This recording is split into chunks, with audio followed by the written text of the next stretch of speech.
Hello everyone, welcome to the study concept. Madhya Pradesh GK की series में आपका फिर से स्वागत है। मध्य प्रदेश जीके का ये 14वां वीडियो है। इससे पहले लगातार 13 वीडियो में ला चुका हूं, जिसमें कि मैं हर वीडियो में 25 क्वेश्चंस लेके आ रहा हूं, जो कि बहुत ही ज्यादा इंपॉर्टेंट है उन सभी एग्जाम्स के लिए जो कि है MPPSC, MPSI, Madhya Pradesh constable, पटवारी, जेल प्रहरी और वो सभी एग्जाम जो कि व्यापम पीईबी कंडक्ट कराता है। तो उन सभी में मध्य प्रदेश जीके बिल्कुल पूछा जाता है और 100% पूछा जाता है। 8 से लेके 10 क्वेश्चन उसमें बनते हैं। और ये जो सीरीज है, ये सीरीज बहुत ही ज्यादा डेप्थ में मैंने स्टार्ट की है। इसमें मोर देन 10,000 क्वेश्चंस की ये सीरीज है और लगातार चलती रहेगी।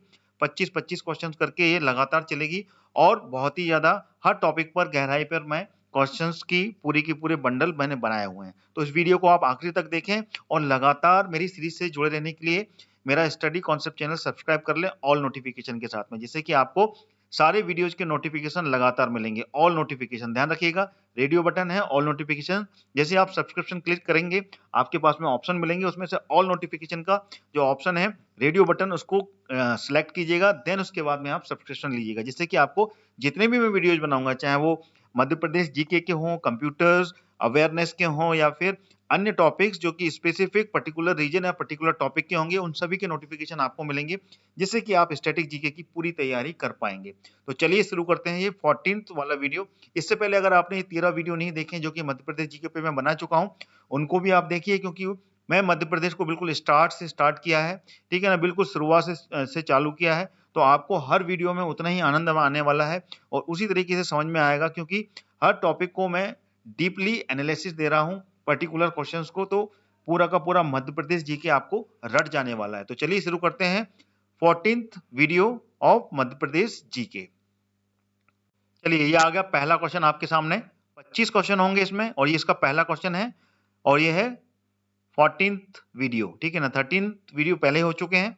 तो क्वेश्चन आ गया आपके सामने, देवास जिला किस संभाग का भाग है? कौन से संभाग में आता है देवास जिला, ये पूछा है इसमें। ये ऑप्शन है आपके सामने, उज्जैन, इंदौर, भोपाल या फिर नर्मदापुरम। तो इसका सही उत्तर कौन सा होगा? अगर आपको पता है तो आप कमेंट करके बिल्कुल आंसर दे सकते हैं, नहीं तो हम तो आपको बताएंगे ही। तो इसका सही उत्तर है Ujjain. Ujjain is the correct answer. और उज्जैन जो संभाग है उसमें कितने जिले आते हैं? 7 जिले आते हैं और ये मध्य प्रदेश का तीसरा सबसे बड़ा संभाग है। 2 और संभाग हैं जो कि नंबर 1 पे कौन सा है? नंबर 1 पे आता है जबलपुर संभाग, ठीक है ना। अगर आपको नहीं मालूम है तो बिल्कुल याद कर लीजिए, जबलपुर आता है। दूसरे पे आता है इंदौर संभाग। जबलपुर संभाग में 8 जिले हैं और इंदौर में भी 8 हैं। और उज्जैन जो कि तीसरे नंबर पे आता है, इसमें 7 जिले हैं, ठीक है ना। तो इसी का हिस्सा है देवास। देवास जो जिला है वो उज्जैन संभाग के अंतर्गत आता है, ठीक है। चलिए आगे बढ़ते हैं।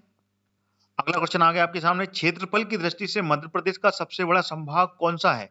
मैंने पिछली वीडियो में आपको इसके बारे में जानकारी दी थी, फिर से ये क्वेश्चन रिपीट हुआ है, यानी कि आपका इसमें रिवीजन भी हो रहा है। तो पिछली वीडियो में भी मैं क्वेश्चन ले रहा हूँ, इसमें भी 1-2 क्वेश्चन रिवीजन हो रहे हैं। तो definitely it will be very good for you, क्योंकि रिवीजन भी बहुत जरूरी है स्टैटिक जीके के लिए। जब तक रिवीजन नहीं होगा कंसिस्टेंसी डेवलप नहीं होती है। तो बताइए, मध्य प्रदेश में क्षेत्रफल की दृष्टि से सबसे बड़ा संभाग कौन सा है? तो वो है, बताइए, चंबल, इंदौर, जबलपुर या फिर सागर। तो कौन सा आंसर इसमें से सही है? आप जानते हैं तो बिल्कुल टिक कीजिए। सही उत्तर है जबलपुर। क्षेत्रफल की दृष्टि से सबसे बड़ा संभाग है जबलपुर। और जबलपुर का क्षेत्रफल कितना है? 58,366 स्क्वायर किलोमीटर, ठीक है ना। और ये मध्य प्रदेश के 10 संभागों में से एक संभाग है जो कि सबसे बड़ा एरिया कवर करता है। और दूसरे नंबर पे आता है इंदौर। इंदौर का जो क्षेत्रफल है वो है 43,064 स्क्वायर किलोमीटर, ठीक है ना। ये सेकंड नंबर पे आता है। पहले नंबर पर क्षेत्रफल की दृष्टि से जबलपुर आता है और फिर इंदौर आता है, ठीक है। क्लियर हो गया आपको? चलिए आगे बढ़ते हैं।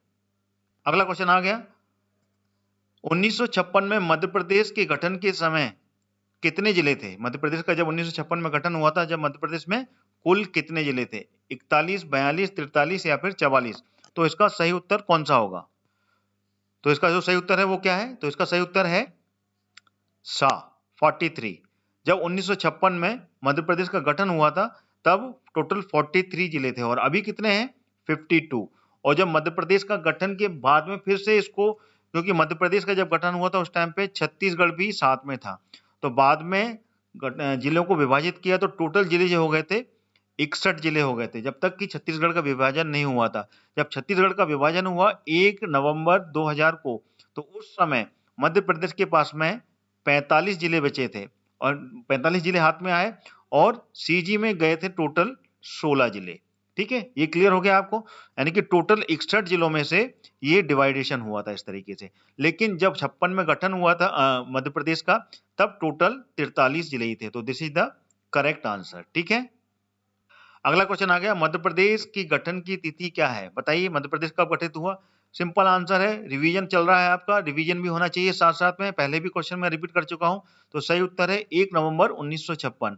ज्यादा एलोबरेट नहीं करूंगा, एवरीबॉडी नो अबाउट, स्थापना दिवस कहते हैं इसको, और 1 नवंबर को हर वर्ष स्थापना दिवस मध्य प्रदेश का मनाया जाता है।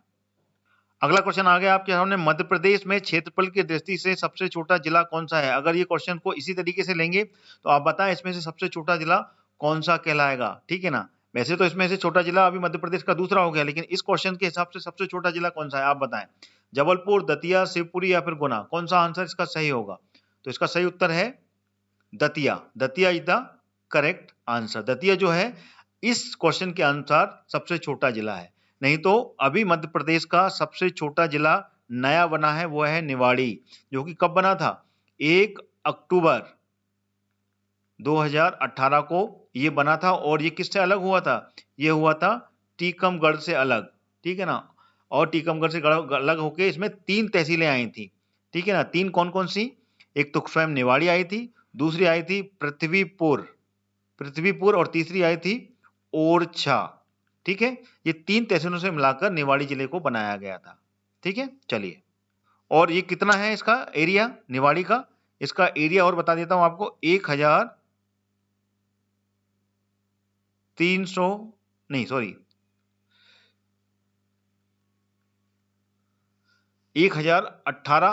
Square kilometre.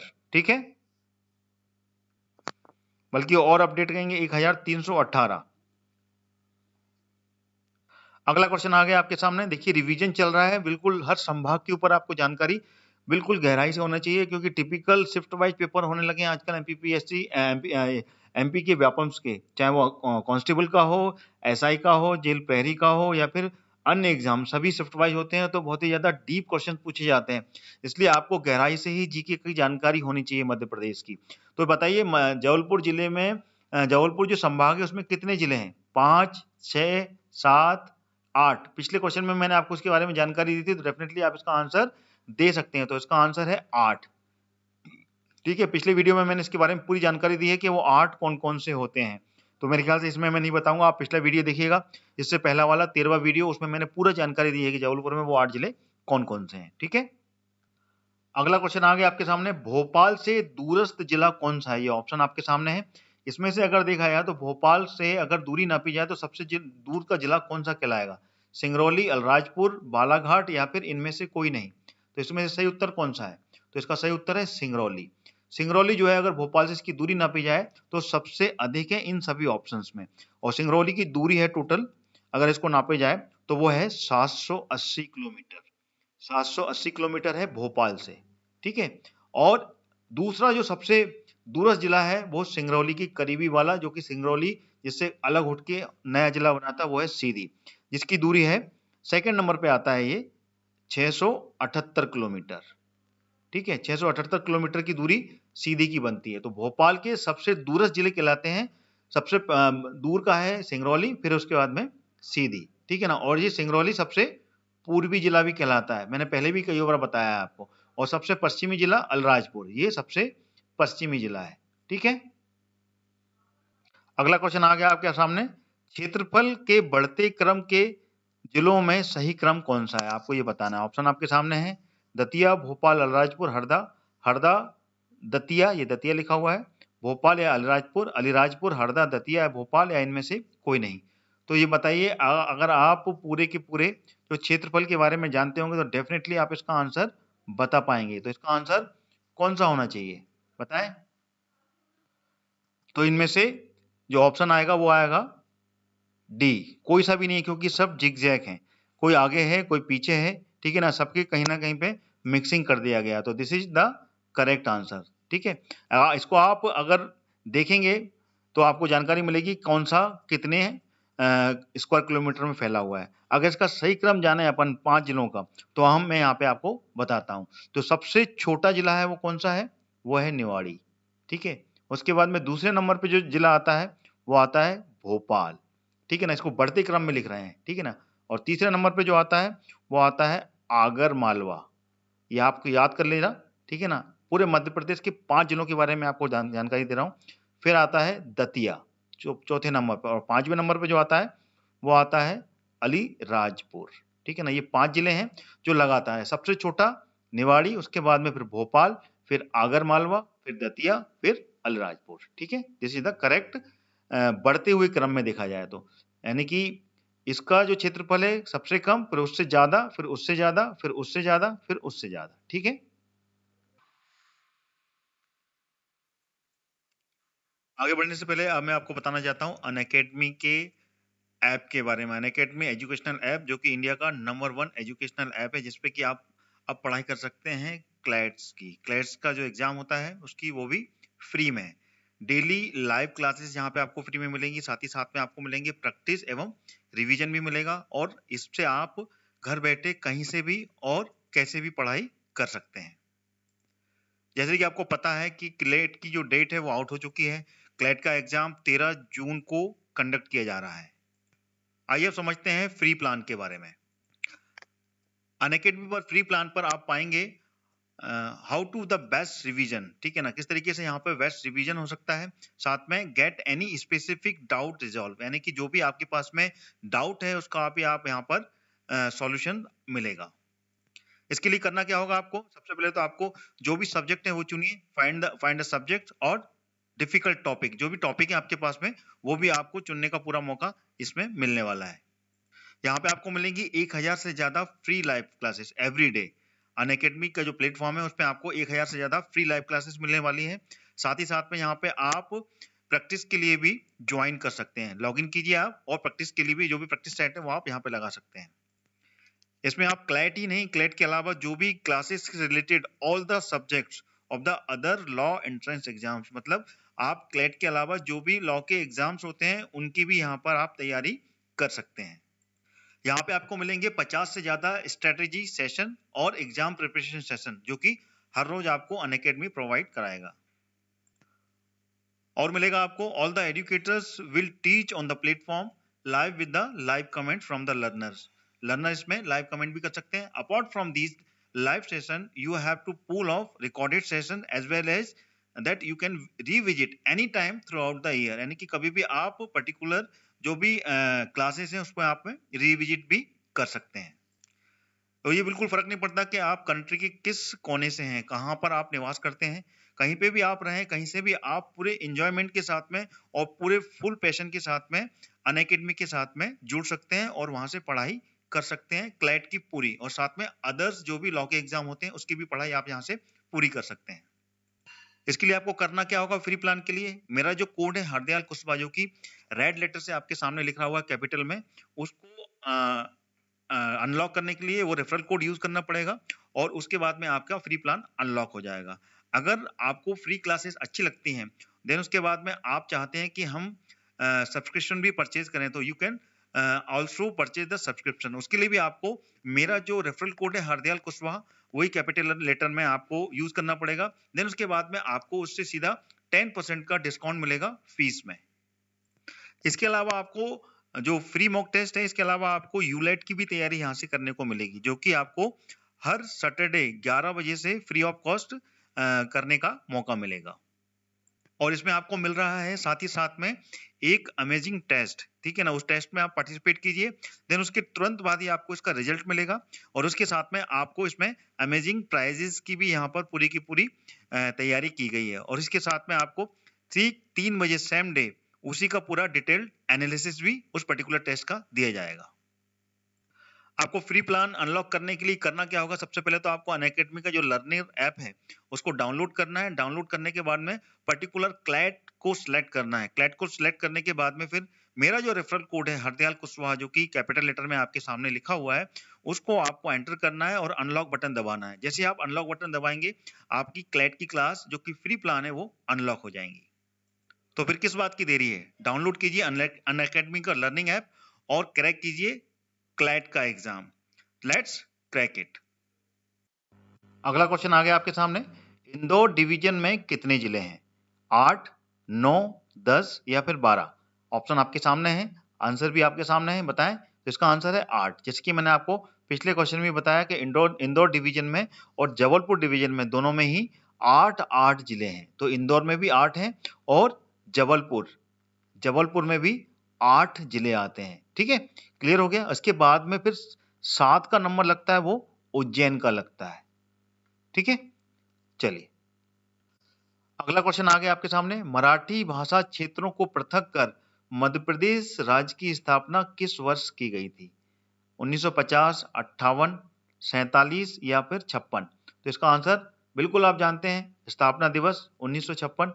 1 नवंबर 1956 को स्थापना दिवस स्थापना की गई थी मध्य प्रदेश की। और इसमें मराठी भाषी क्षेत्र जो थे वो कौन सा था? वो था विदर्भ क्षेत्र। ये आपको ध्यान रखना चाहिए, विदर्भ क्षेत्र उसको पूरा अलग कर दिया गया था, उसको महाराष्ट्र में शामिल कर दिया गया था। विदर्भ क्षेत्र में कौन सा मेन रीजन है? वो है नागपुर। ठीक है ना, और नागपुर उस समय मध्य प्रदेश प्रांत की, मध्य प्रांत जिसे बोलते थे, उसकी पहले राजधानी हुआ करती थी। कब? 1947 से लेके 1956 तक। देन उसके बाद में जब 1 नवंबर 1956 को इसका गठन किया गया, तब ये पूरा मराठी जो भाषी क्षेत्र था उसको महाराष्ट्र में शामिल कर लिया गया। ठीक है, और इसके लिए 19 दिसंबर 1953 को, ठीक है ना, मध्य प्रदेश पुनर्गठन का एक समिति बनाई गई थी। ठीक है ना, उस समिति के अध्यक्ष कौन थे? उसके अध्यक्ष थे सैयद फैजल अली। ये भी आपको याद रखना चाहिए। ठीक है ना, कौन थे? सैयद फैजल अली।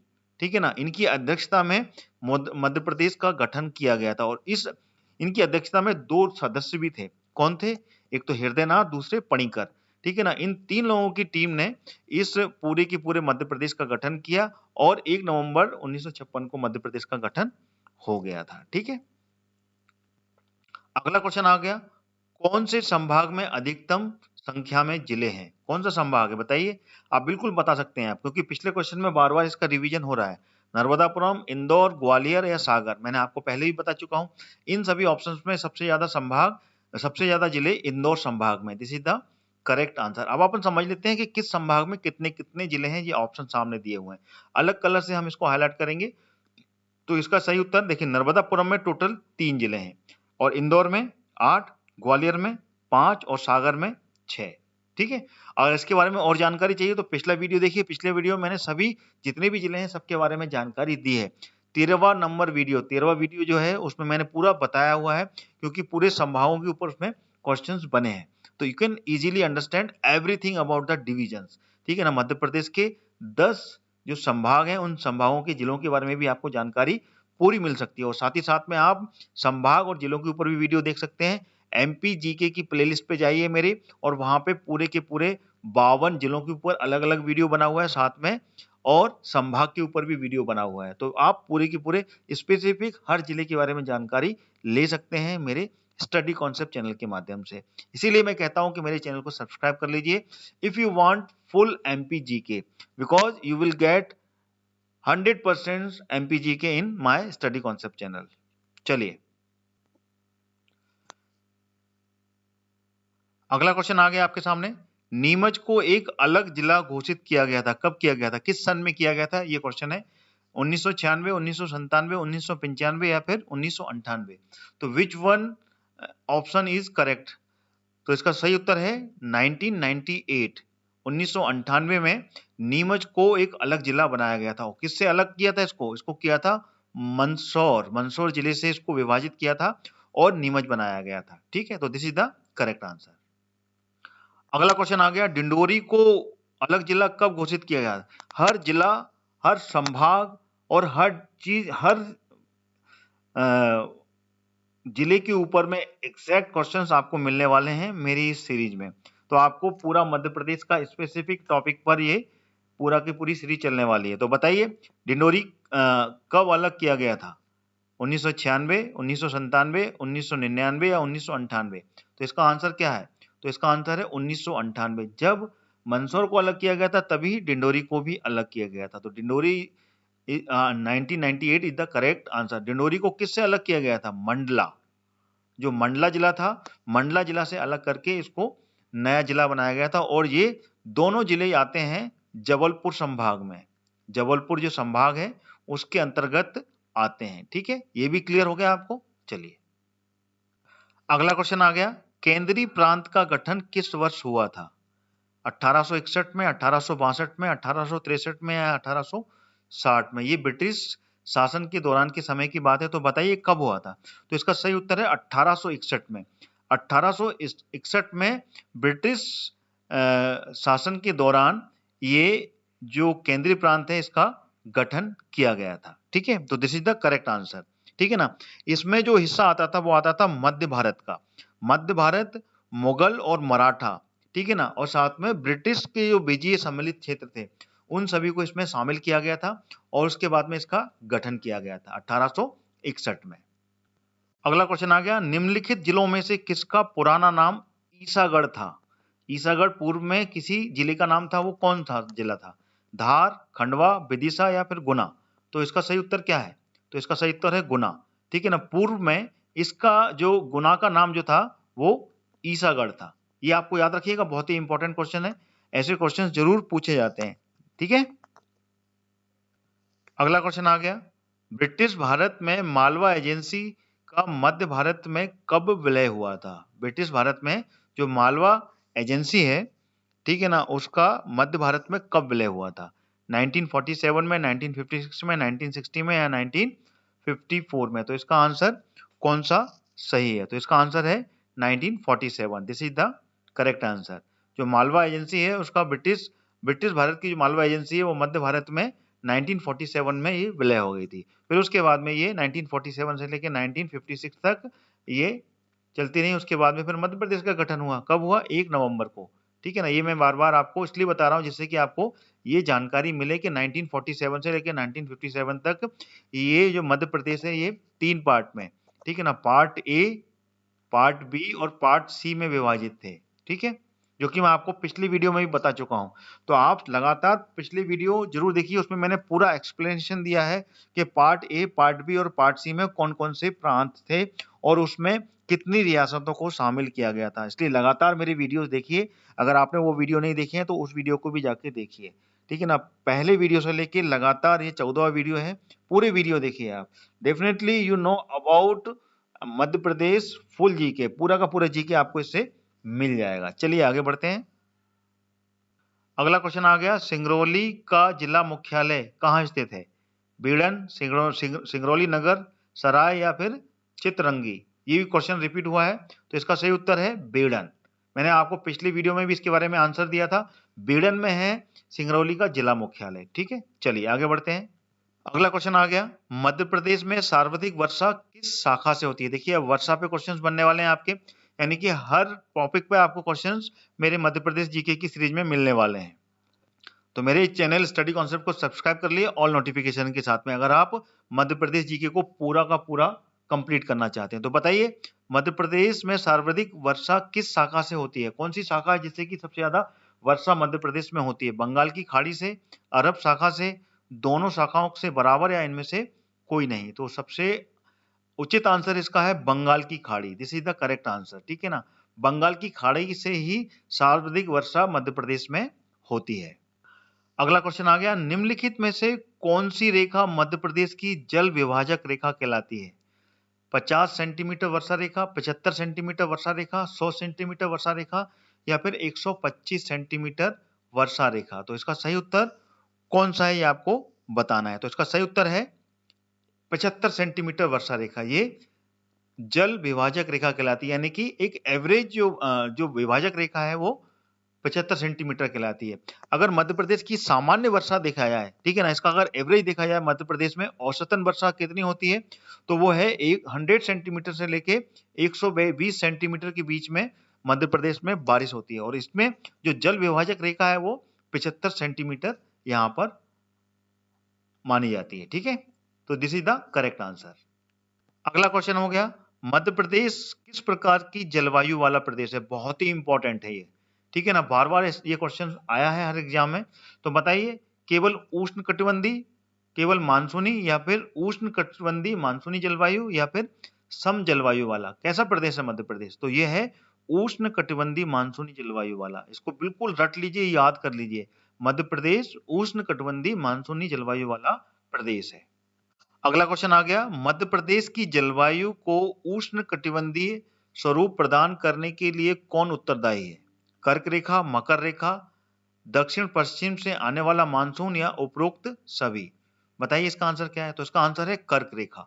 जो कर्क रेखा है वो मध्य प्रदेश की जलवायु को उष्ण कटिबंधीय जो जलवायु है वो प्रदान करती है, ठीक है ना। This is the correct answer. और मध्य प्रदेश से ये कर्क रेखा बिल्कुल बीच से होकर गुजरती है, ठीक है ना, बीच से विभाजित करती है। और ये मध्य प्रदेश के 14 जो जिले हैं उससे होकर गुजरती है, ठीक है ना। मैंने पिछली वीडियो में इसके बारे में पूरी जानकारी दी है, आप लगातार वो वीडियो देखें। पिछले जो कि 1 से लेके 13 वीडियो है, ये 14 वीडियो है, तो उनको देखेंगे, उनमें आपको पूरी जानकारी मिलेगी वो 14 जिले कौन कौन से हैं और कर्क रेखा कहाँ से गुजरती है मध्य प्रदेश के मानचित्र से मैंने पूरा समझाया है। तो आप वो पूरी वीडियो भी जरूर देखें प्लेलिस्ट से जाकर। अगला क्वेश्चन आ गया, मध्य प्रदेश की जलवायु के अनुसार प्रदेश में कितनी प्रकार की ऋतुएं पाई जाती हैं? 2 प्रकार की, 3 प्रकार की, 4 प्रकार की, या 7 प्रकार की? तो इसका सही उत्तर क्या है? तो वो है 3 प्रकार की। मध्य प्रदेश में 3 प्रकार की जलवायु के अनुसार 3 प्रकार की ऋतुएं पाई जाती हैं। कौन कौन सी 3 है? सबसे पहले तो वर्षा ऋतु होती है, ठीक है ना, वर्षा के बाद में शीत ऋतु, और उसके बाद में ग्रीष्म ऋतु, ठीक है। तो ये 3 प्रकार की ऋतुएं मध्य प्रदेश में पाई जाती हैं।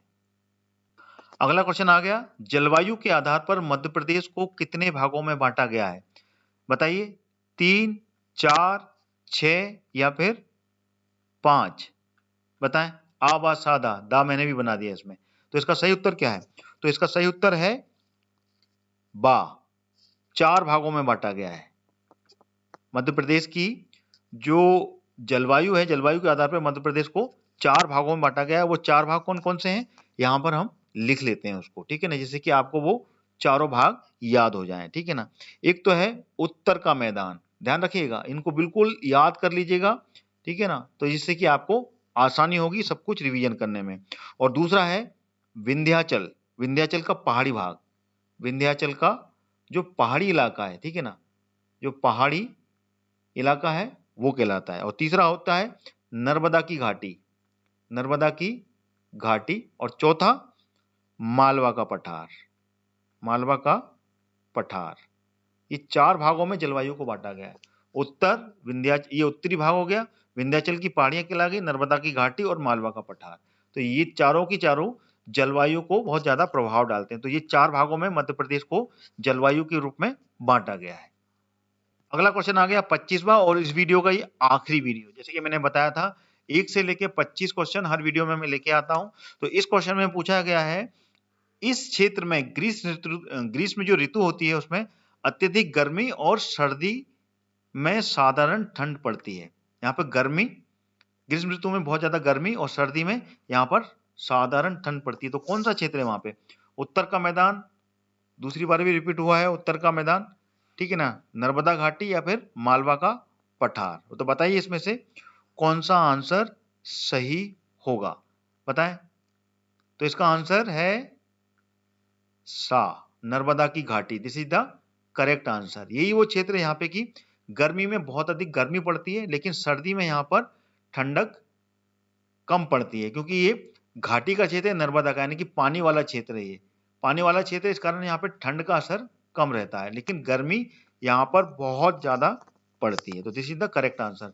तो ये तो पूरे 25 क्वेश्चन जो कि मैंने मध्य प्रदेश जीके पे आपके सामने रखे। क्वेश्चंस कैसे लगे, वीडियो कैसा लगा, इसका कमेंट करके बताएं। साथ ही साथ में वीडियो को लाइक और शेयर भी करते हुए चलें, जिससे कि अन्य विद्यार्थी, अन्य परीक्षार्थी भी इस पूरे वीडियो को देख पाएंगे। आपके पास में कोई भी माध्यम हो शेयर करने का, व्हाट्सएप ग्रुप हो आपके पास में, फेसबुक ग्रुप हो, इंस्टाग्राम हो, टेलीग्राम, कहीं पे भी आप मेरी वीडियो को शेयर करके आप कर सकते हैं। और साथ ही साथ में मेरी सीरीज के साथ में बने रहने के लिए study concept channel full all notification के साथ में सब्सक्राइब कर लीजिए, क्योंकि one of the best series I am giving you in my platform study concept. तो आपको सारे वीडियोस एमपी जीके के मेरे माध्यम से मिलने वाले हैं, जिसमें कि आप पूरा मध्य प्रदेश जीके रट जाएंगे, याद हो जाएगा आपको। बार बार रिवीजन हो रहा है, कंसिस्टेंसी आपकी बनी रहेगी, क्योंकि स्टैटिक जीके रिवीजन मांगता है। जितना आप रिवीजन करेंगे उतनी ज़्यादा आपकी कंसिस्टेंसी बनी रहेगी। तो इसी के साथ मैं अपना ये वीडियो समाप्त करता हूँ। लगातार बने रहने के लिए आप मेरे चैनल को देखते रहिए। पूरी प्लेलिस्ट पर ऑल टाइप की video you will get in my study concept playlist. तो थैंक यू सो मच। कल फिर मैं आपके सामने हाजिर होऊंगा अगली वीडियो के साथ में। जय हिंद, जय भारत।